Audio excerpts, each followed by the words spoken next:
Good day, dear learners! Welcome once again to another episode of our Salida TeleRadyo, right here at La Filipina National High School, where you can learn interesting topics despite this pandemic.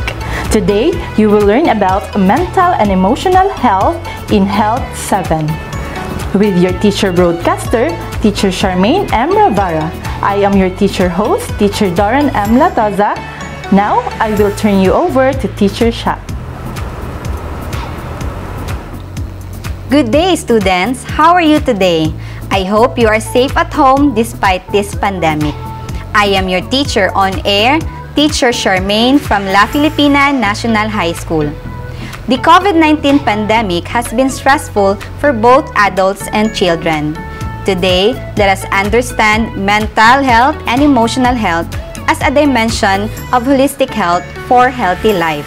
Before we begin, kindly prepare your self-learning module as well as your pen and activity notebook so you could take down notes the important concepts of our lesson. As we go on with our discussion, you will be guided with the following objectives. First, explain that stress is normal and inevitable. Second, differentiate eustress from distress. Third, identify helpful and unhelpful strategies in coping with stress. And last, develop a healthy habit in coping with stress. Before we proceed to our lesson proper, let's have this pre-assessment activity. This activity will help assess your prior knowledge about mental and emotional health. Now, grab your pen and paper and let us answer this pre-assessment. Shall we begin? Number 1. Managing stress is a key part of mental or emotional health. Below are the ways on how to manage your stress, except, again, managing stress is a key part of mental or emotional health. Below are the ways on how to manage your stress, except A. Be physically active. B. Think positively. C. Use your time wisely. Or letter D. Overthinking. Number 2. This is a type of stress that can help you reach your goals and can make you feel excited and ready to face new challenges. Again, this is a type of stress that can help you reach your goals and can make you feel excited and ready to face new challenges. A. De-stress. B. Stressor. C. Eustress. Or letter D. Stress. Number 3. It refers to changing your outlook in order to see a situation in a more positive way. Again, it refers to changing your outlook in order to see a situation in a more positive way. A. Overthinking. B. Reframing. C. Changing. Or letter D. New mood. Number 4. Which of the following is a stress management skill? Again, which of the following is a stress management skill? Letter A. Be physically active. Letter B. Think positively. Letter C. Use your time wisely. Or letter D. All of the above. Number 5. It's a feeling of emotional or physical tension.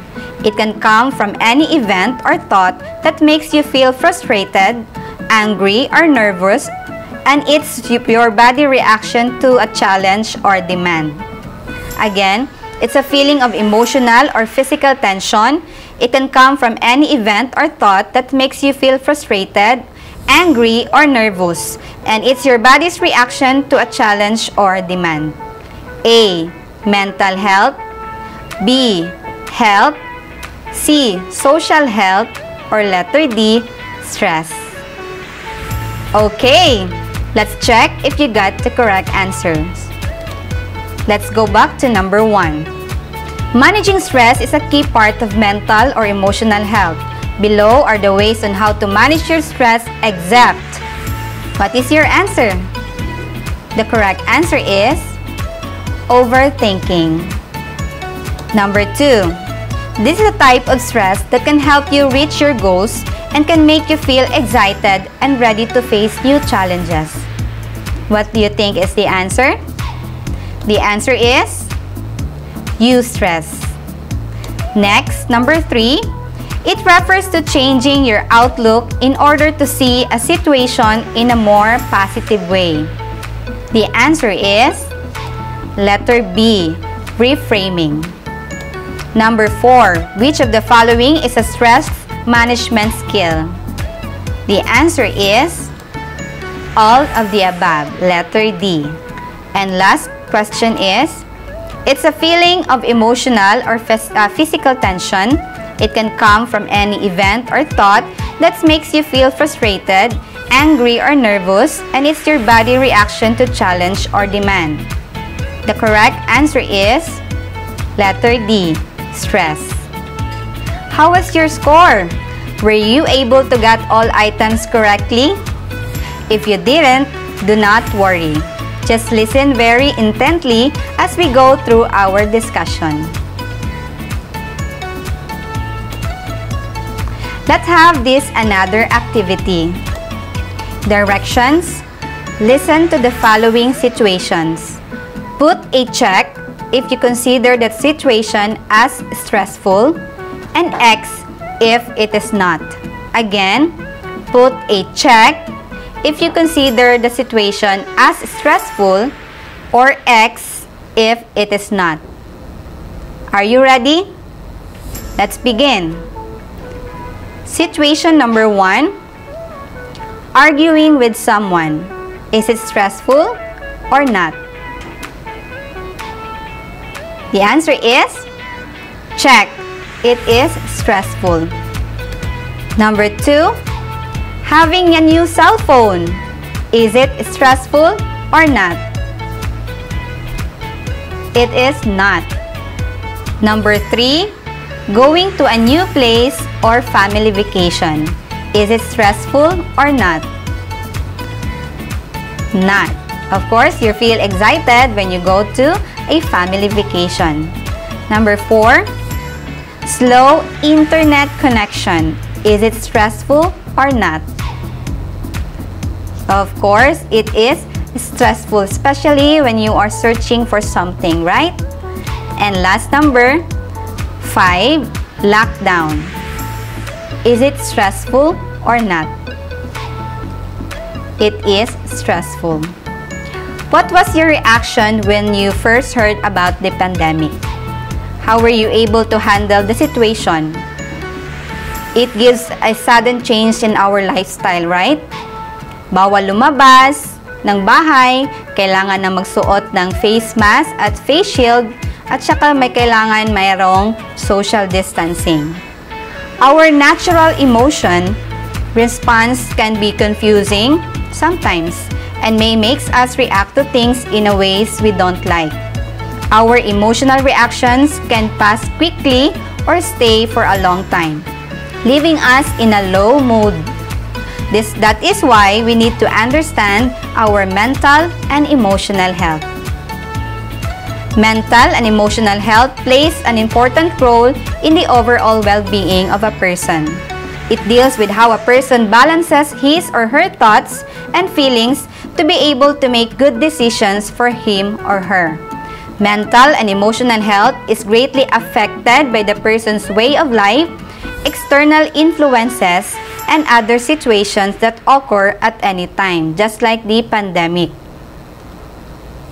So, do you think and feel healthy now? Let's understand what is emotional or mental health. Let's have first, mental health includes our emotional, psychological, and social well-being. It affects how we think, feel, and act. It also helps determine how we handle stress, relate to others, and make decisions. So that is mental health. Emotional health is an important part of overall health. People who are emotionally healthy are in control of their thoughts, feelings, and behaviors. They are able to cope with life's changes or life's challenges, just like the pandemic. And one concept linked to mental and emotional health is stress. Let us understand what is stress. Stress, defined as the physical response of an individual's body to a specific event or situation at a certain period of time. Contrary to the common misconception that stress is always negative, it is also positive in a way. So we have two types of stress. We have distress, which is, this is when a person experiences an unlikely and bad situation. This is characterized by a negative effect in the body, such as sadness, guilt, or even illnesses. And the other one is eustress. This is when a person feels happy and excited towards a specific experience. It is a positive physical response of the body characterized by heightened joy. Like for example, nung nag-announce na yung government na merong lockdown. Walang open na store, walang trabaho, yung iba hindi nakauwi sa kanilang bahay or hindi nila nakita yung family niya. Anong stress ba yon? It is distress, right? Then now, naging maluwang na yung lockdown natin. In-announce na pwede nang lumabas at excited na tayong makita yung family natin. Ano yung klaseng stress na nafe-feel natin? It is eustress, right? So to understand more about distress and eustress, try this activity. Classify the following situation if it shows distress or eustress. Ready? Situation number 1, going to a family vacation after pandemic. Is it distress or eustress? It is eustress, right?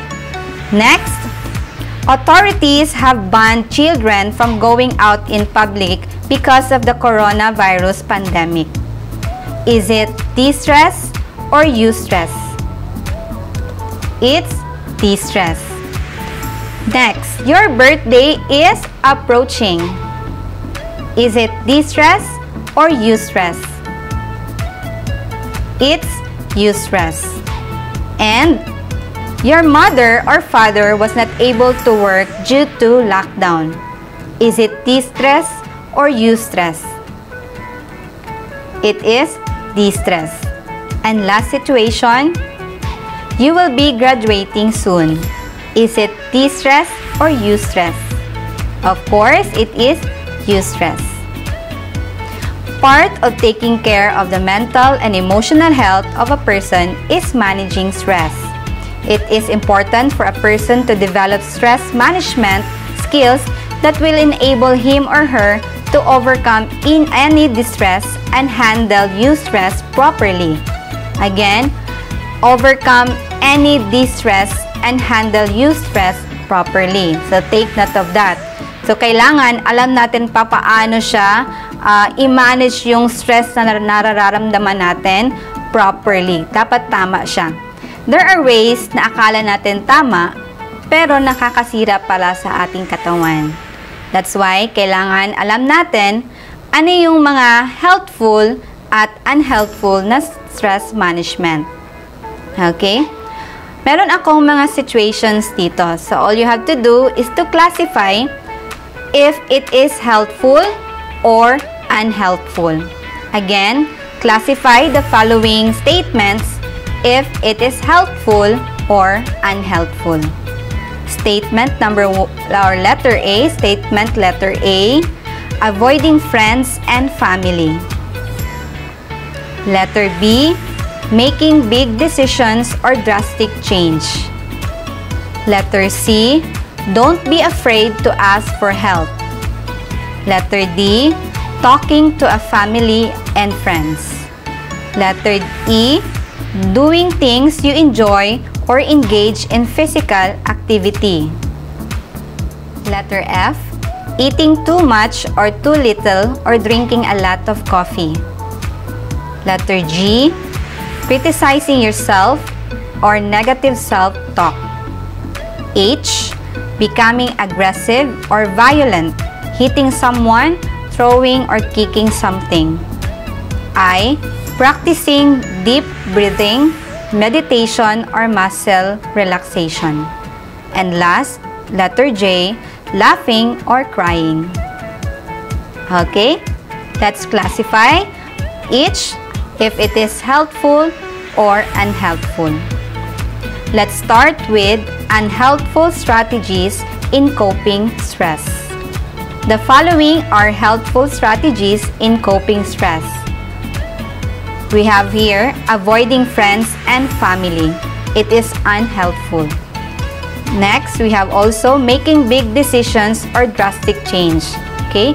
Kailangan ikalma muna natin ang sarili bago tayo mag-desisyon. Next, we have eating too much or too little or drinking a lot of coffee. So, ano ba ang maapektuhan? Ang ating katawan. Letter D, criticizing yourself or negative self-talk. And last is becoming aggressive or violent, hitting someone, throwing or kicking something. Again, those are unhelpful strategies in coping stress. So, dapat if meron kayong na-experience dyan or ginagawa nyo, better na i-change na into helpful. So, what are the helpful strategies in coping stress? We have, do not be afraid to ask for help. Okay, if you need help, you ask your parents, your friends, or your relatives. So, wag mong akuin yung problema mo. Next, talking to a family and friends. Again, you have to share your feelings, ano ba yung problema mo, ano yung nararamdaman mo, para mailabas mo yung emotions mo. And then, we have also, letter C, doing things you enjoy or engage in physical activity. Okay? Like, for example, going on a vacation with someone or your friends, going out with friends, or engaging into sports para naman ma-relax yung pag-iisip mo. And then, practice deep breathing, meditation, or muscle relaxation. So, calm. Try to calm yourself. Okay? And then, you have to practice laughing and crying.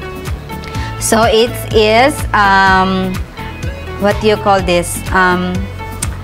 It is okay to cry sometimes and laugh also. So, wag puro sad yung nararamdaman natin. Kailangan natin ilabas ano yung totoong nararamdaman natin. Kung emotional ka, gusto mong umiyak, ilabas mo yun, iiyak mo.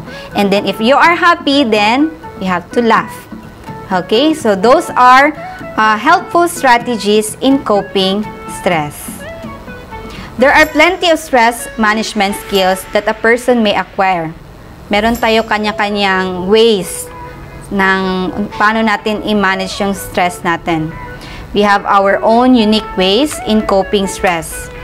If stress is not managed, a person may suffer from mental illnesses that may affect his or her well-being. Again, pag hindi mo na-manage ng maayos yung stress mo, pupunta yun sa mas masamang mangyayari. Mayroong mas malalang mangyayari sa'yo. And then, take note that overcome any stress and handle stress properly. Again, you have to overcome any distress and handle stress properly. So, both positive and negative, dapat alam mo paano to i-handle properly. Okay? So, how to take care of your mental or emotional health? I have here some tips on how to take care of your mental or emotional health. First is, surround yourself with good people. Next, take care of your body by exercising and eating nutritious foods. Next, set realistic goals. And last, get help when you need it.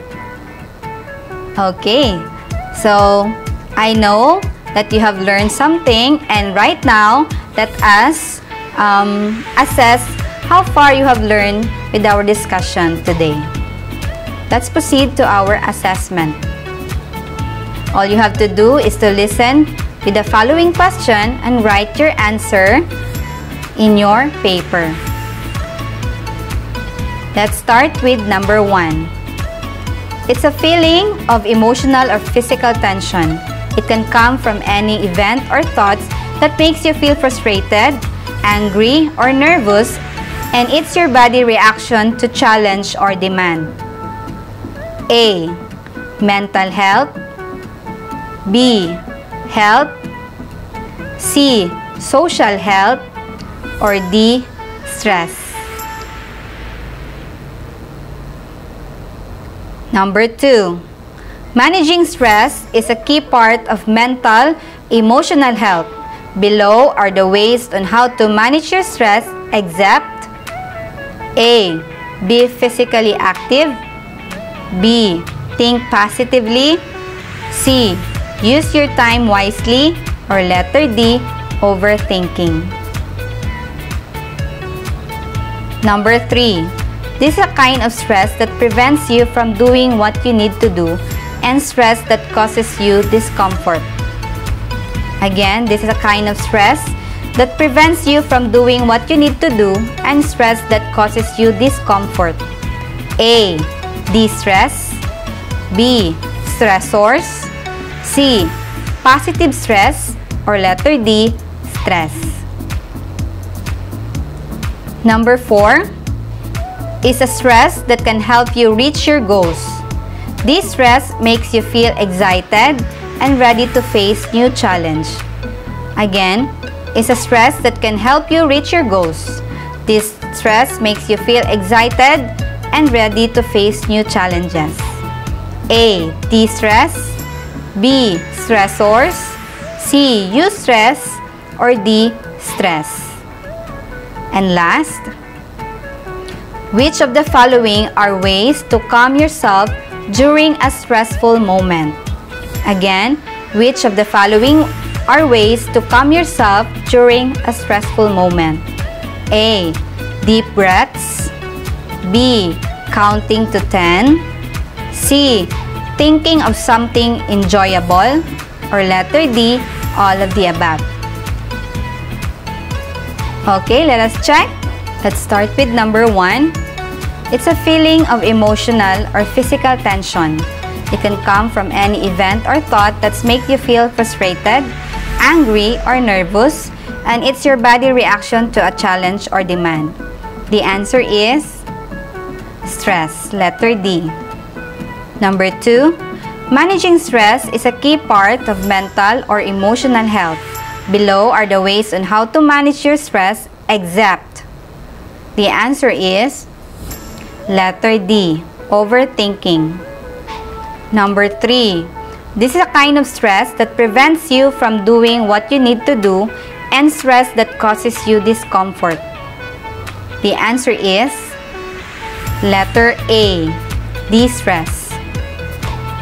Number 4 is a stress that can help you reach your goals. This stress makes you feel excited and ready to face new challenges. The answer is C, eustress. And last, number 5, which of the following are ways to calm yourself during a stressful moment? The answer is letter D, all of the above. Great job! I hope you got all the items correctly. Now, let's proceed to our agreement. For our agreement, I want you to share your ways in coping up stress and how were you able to overcome this pandemic situation. Again, I want you to share your ways on coping up stress and how were you able to overcome this pandemic situation. Use hashtag Think and Feel Healthy. Again, post it in your FB account and use hashtag Think and Feel Healthy. We will use this rubric in rating your output. We have the following categories: organization, quality of information, and mechanics. For the highest points for organization, 5, if the information is very organized with well-constructed paragraphs, use of subheadings, and information is factual and correct. And 1, if the information is not only disorganized but inaccurate. While for our category number 2, quality of information, 5 points if the information clearly relates to the main topic. It includes several supporting details and or examples. 1, if information has nothing to do with the main topic. And for our last category, mechanics, 5 points if no grammatical or spelling or punctuation errors. 1, if way too many for a student getting ready to enter the health education topics or lessons. So that's it. It's important to take care of yourself and get the most from life. Making simple changes to how you live doesn't need to cost a fortune or take up loads of time. Anyone can follow this advice. Why not start today? Another engaging session has again ended. Thank you so much for listening. I hope you all had a great time. Stay with us for our next episode. Once again, I am your teacher broadcaster, Teacher Charmaine, saying, let us all think and feel healthy. Thank you and God bless. Thank you so much, Teacher Charmaine, for your relevant and interesting topic. I am sure that our viewers and listeners learn a lot from our topic for today. See you again for another session. Have a nice day, everyone.